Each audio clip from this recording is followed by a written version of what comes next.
बिस्मिल्लाहिर्रहमानिर्रहीम। तमाम सुनने वालों और देखने वालों को मेरी तरफ से अस्सलामु अलैकुम वरहमतुल्लाह। मोटापा ख़त्म करने का तिब्बी इलाज। उससे पहले मेरी ये गुजारिश है कि जिन्होंने मेरे चैनल को सब्सक्राइब नहीं किया, सब्सक्राइब कर दें और लाइक भी करते रहें, मेहरबानी होगी। और 5 वक्त की नमाज पाबंदी से पढ़ते रहें और हज़ूर नबी अकरम सल्लल्लाहु अलैहि वसल्लम पर कसरत से दुरूद पाक पढ़ते रहें।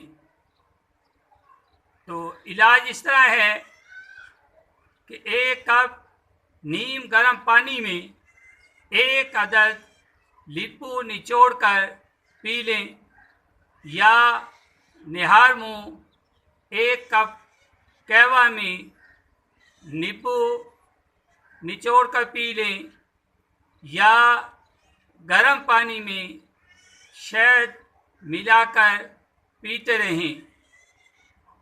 इन तीनों में कोई भी नुस्खा मुसलसल इस्तेमाल करते रहें, इंशाअल्लाह अज़्ज़ा वजल मोटापा ख़त्म हो जाएगा।